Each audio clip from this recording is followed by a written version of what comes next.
नमस्कार.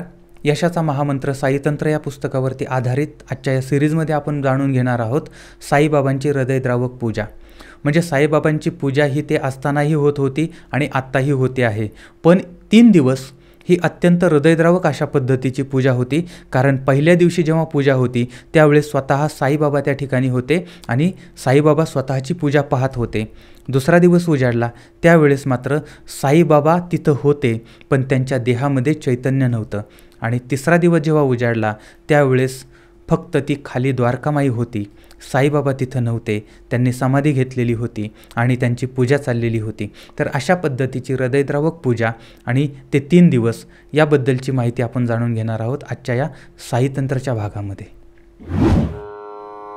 साईबाबांची हृदयद्रावक पूजा. मागील अनेक वर्षापासून साईबाबांची रोज पूजा होत होती. भक्तगण फुलं, नारळ, नैवेद्य देत होते. नियमित आरती होत होती. ज्यावेळी साईबाबा जाणार होते त्या दिवशीसुद्धा त्यांची पूजा झाली होती. यावेळी आजारी साईबाबांकडे त्यांच्याच आरोग्याचं दान लोक मागत होती. साईबाबांना बरं होण्यासाठी साकडं घालत होती.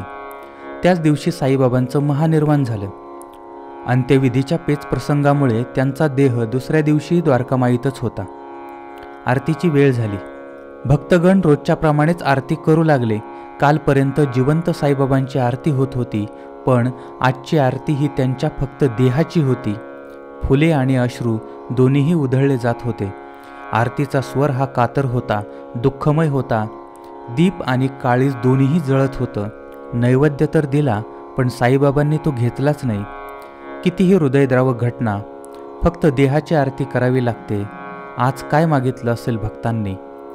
बाबा पुन्हा जिवंत व्हा, पुन्हा दर्शन द्या, बाबा पुन्हा या, साईबाबा पुन्हा जन्माला या. आणि तिसरा दिवस उजाडला.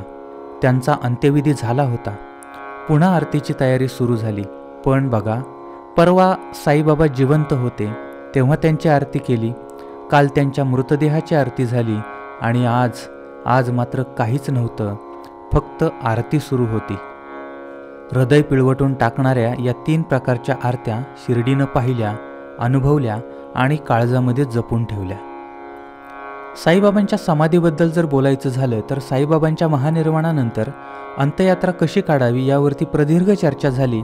हिंदू आणि मुस्लिम पद्धतीनं मार्ग ठरला. मुस्लिम पद्धतीनं त्यांची अंत्ययात्रा शिर्डीतून काढण्यात आली. कालपर्यंत भिक्षा मागत फिरणारे साईबाबा आज शेवटचं फिरत होते. घरासमोरून साईंचं प्रेत जाताना पाहून काय मनाला वेदना होत असतील लोकांच्या. अखेर ही अंत्ययात्रा बुटीवाड्यामध्ये विसावली. मुरलीधराची मूर्ती ज्या ठिकाणी बसवायची होती त्याच ठिकाणी कबर खोदली आणि साईबाबांचं त्या ठिकाणी दफन करण्यात आलं. त्यावर हिंदू पद्धतीनं समाधी बांधली गेली आणि शिर्डीचे साईबाबा समाधीस्थ झाले. आता साईबाबांच्या समाधीचं वैशिष्ट्य जर आपण बघितलं तर मुरलीधराची मूर्ती बुटीवाड्यामध्ये स्थापन करायची होती आणि यासाठी साईबाबांकडे परवानगी मागण्यात आली होती. पण त्यांनी थांबायला सांगितलं आणि सांगितलं की मला तिथं घेऊन चला, मी तिथंच राहीन. याचा अर्थ नंतर लोकांच्या लक्षात आला, स्वतःचीच समाधी साईबाबांनी स्वतः बांधून घेतलेली होती. तात्या पाटील यांचा आजार आणि मृत्यू बाबांनी स्वतः घेतला.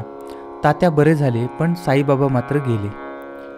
हिंदू मुस्लिम दोन्ही धर्मांचा मान राखत ही समाधी निर्माण करण्यात आली होती.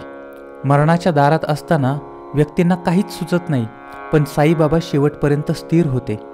जवळच्या व्यक्तींना भूक लागली असेल म्हणून त्यांना जेवायला जायला सांगितलं आणि लक्ष्मीबाई शिंदेंना न विसरता 9 रुपयांची नाणी भेट दिली. आजही ती नाणी पाहायला मिळतात. जिवंतपणी, मृतदेह आणि निर्विकार अशा 3ही रूपामध्ये साईबाबांची आरती झालेली होती. स्वतःच्या मृत्यूची बातमी त्यांनी अनेक भक्तांच्या स्वप्नात येऊन दिली होती. जिवंत होते त्यावेळेस तर सर्वांचं कल्याण केलंच पण महानिर्वाणानंतरही ते भक्तांच्या संकटांना धावून येतात असा अनेकांचा अनुभव आहे.